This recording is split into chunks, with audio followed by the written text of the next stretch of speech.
If you're interested in FIFA Mobile, I currently have a second channel where we run a FIFA Mobile Road to Glory, link down below. And if you need any coins for Ultimate Team to get a head start on the game, head to the link in the description. Use the code TVM for a discount at checkout. What is going on, guys? TVM here. Welcome back to a brand new video and a brand new player review. And a player that I didn't think I'd be able to bring you, Totw Kante. This guy is unreal. On paper and in-game, you're about to see, of course, the clips for that. His price has actually gone up a little bit in the last...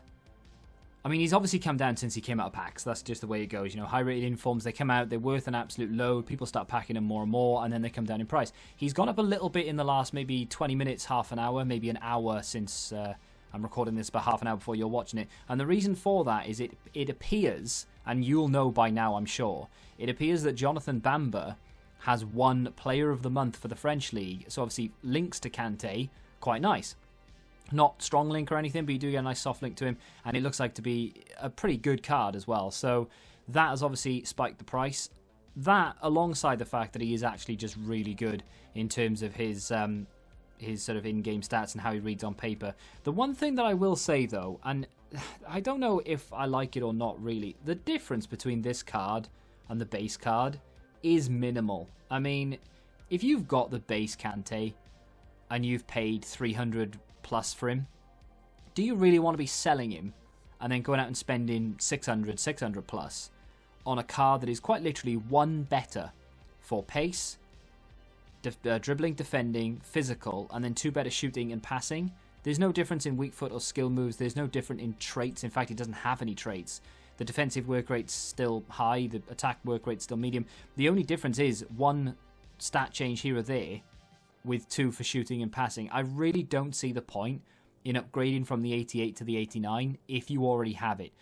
If you've packed the 89, whether it be tradable, untradable, or maybe you've got a red pick, then of course you're going to want to know, is this guy worth keeping, or should I sell him? If he's obviously sellable, if he's untradeable, obviously you're going to be playing with him already, let's be honest with each other. But 93 balance, 92 reactions, great stand tackle, defensive awareness and interceptions, really good aggression and stamina. It's a shame his strength isn't higher. You can improve that with an anchor. That is one of the chem styles that you could put on him. You can see that I've got a catalyst on him. The reason being is at the moment, and hopefully tomorrow this changes, at the moment this is my weekend league team. What I mean by tomorrow it might change, if, and this is a big if because I want it, and if I want it, it ain't going to happen. If EA drop Icon SBCs, Fabinho will leave that team, and then Kante will become my main CDM, not my secondary. The first few clips you're going to see here, maybe 4 or 5 clips, are him in Rivals. Played 2 games in co-op Rivals just to boost a couple of the points. I say boost, you know what I mean, just to get some Rivals points on the board before we head into Weekend League and then have to sort of start calculating what we need here or there, how many games we need to play. It's honestly, it's like being back in school, having to do maths every time you play a game and how many points you have compared to what it ended on last week, etc.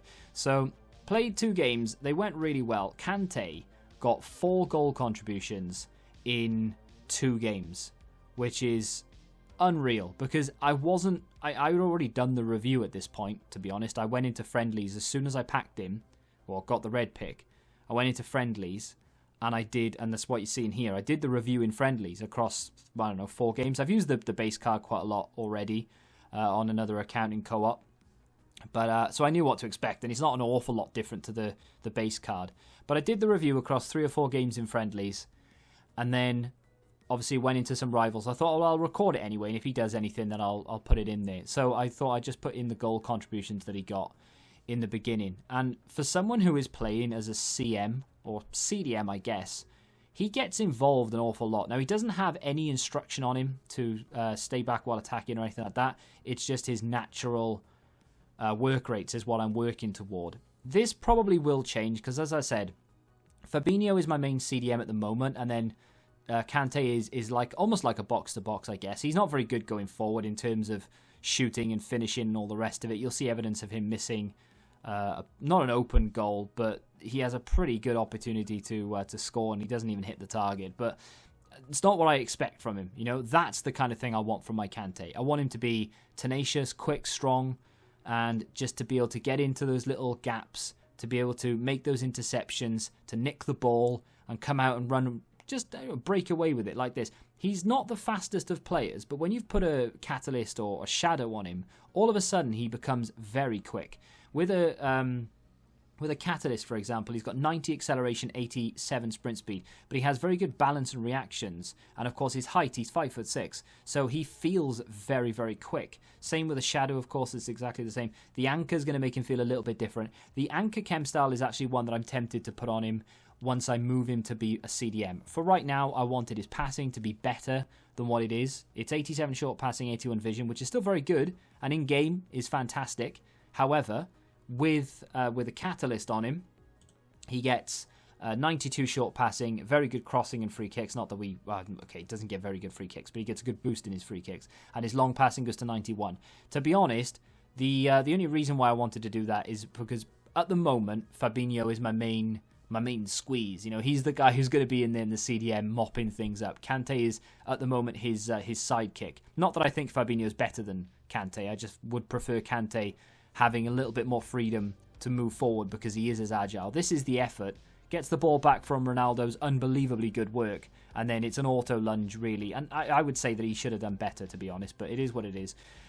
Is Kante any good? Oh, well, yes. He is the best CDM I've used this FIFA. Obviously, like I said, I'm not using him as an out-and-out CDM right now. Hopefully that'll change tomorrow if EA can drop a better box-to-box icon as an SBC that I can complete, and he will replace Fabinho, and then Kante will move into Fabinho's spot. But for right now, I just needed him to have a little bit more freedom of movement because I need one of the CDMs to be able to move forward and to be able to help out in attack. Fabinho's not going to be the guy to do that. Kante can do nearly everything. The only thing he can't do is finish. He can pass, he's very good on the ball, he's composed, his reactions, his balance is insane. He doesn't feel anywhere near as, not slow, but he doesn't feel, what's the word I'm looking for? Well, I guess slow is the word, but he feels quite quick, put it that way. Especially when jockeying, he feels very fast. The speed of the jockey is insane, which is obviously really good for when you're trying to cut off the passing lane. Big fan of him. I knew I would be. I like the base card. This card is unreal. Honestly, this will last you until Team of the Season at the very least. Of course, if you're playing top FIFA, you know, top 200 or whatever, I mean, if you're that good, this card probably will serve you till Team of the Season and beyond. But at the same time, maybe you'll want to upgrade to something a little bit better if you were to get more informs. Swings and roundabouts, but either way, this card is sensational, and the only real downside to it is that if there's a set piece, he's not going to be able to go in there and win headers easily. But apart from that, brilliant. I love it. Big fan. Very, very happy and grateful that I've managed to get him as a red pick. But if you have enjoyed this player review, do me a favour and hit that like button. Subscribe to the channel for new. And until the next time, goodbye. Join the Betting Rebellion and find out what your football knowledge is really worth.